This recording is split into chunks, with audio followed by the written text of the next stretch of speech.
So here we have Dr. Bellamy and Tom Flannigan from WSFU. FSU, there you go. FSU, thank you, Tom. I forget the call letters too, don't you? So what are your opinions on the XL pipeline, Tom? Let them talk. Let them talk. My opinion is I need to talk to Dr. Bellamy about this so Okay. I can be totally even-handed on our coverage of this very vital and important issue. You need to let them talk. Just your This is critical that they talk right now. Well, you know, President Obama himself out has said, forget all those big inflated numbers about jobs. There are going to be about 30 to 32 permanent jobs in the United States. Now, when put under questioning, TransCanada's people said themselves they would not guarantee 1 barrel of that oil will go to the United States. It is, we all know that it's headed for China and to South America and other parts. And it's all about price and money. That's what it's about. Now, there are 3 times as many spills from this kind of tar sands transport by pipeline than there are with regular crude. It has to be highly heated, highly pressurized. I think it's 1,000 pounds per square inch. Spills are 3 times as likely. Spills can't be cleaned up. They're still cleaning up in Mayflower, in Arkansas, where oil rolled and the tar sands rolled around the streets and flooded homes and so on. And yesterday was hit with a tornado, perhaps.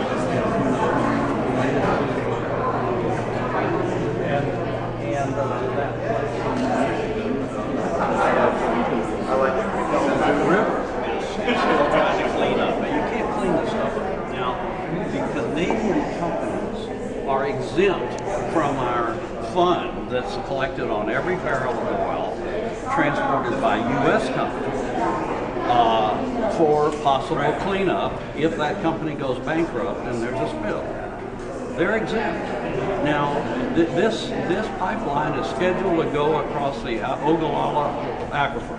And it's huge. I mean, it is 40 million people, you know, middle America or whatever.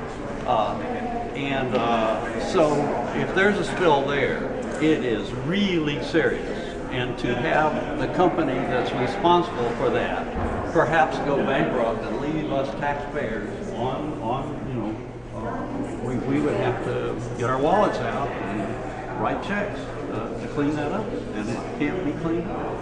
So, if in fact the pipeline did go through, and if it did have the effect of lowering gas prices around the state of Florida and other parts of the country, do you still believe this would be a mistake to go through with it? Well, you know, the published predictions are that it will cause prices to go up because it will be easier for oil to be transported to China and Asia and South America, you know.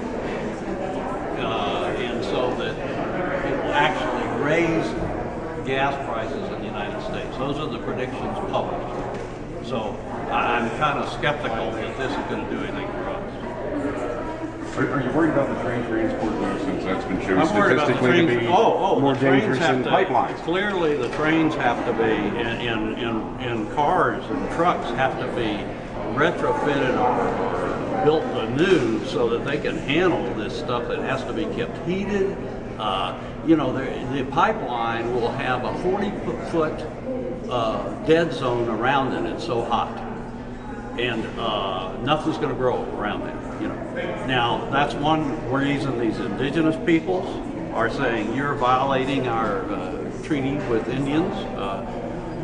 They don't use those words, but one reason British Columbia says we don't want it coming in our province.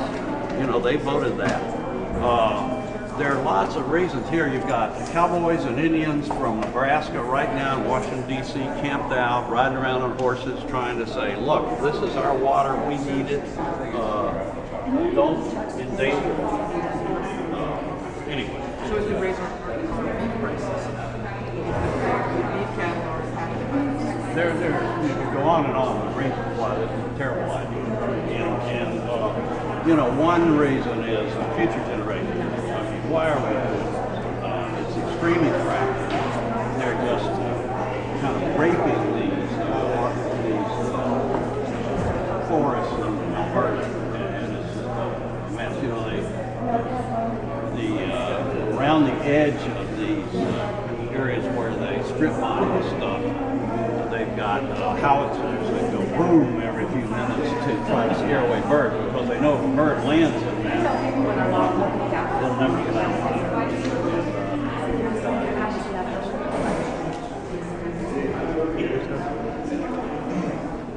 Thank you. All right. Rick, thank you. Hey, Dr. Bellamy. How's everything? Why so eagerly? I appreciate you talking. Whoa. I listened to your Capital Report all the time. Well, thank you. Yeah, this is going on tonight. So, All right. Well, thank you. absolutely. We'll be live at the Capitol on the 4th floor with Tom Flannigan and Dr. Bellamy. And what's your name?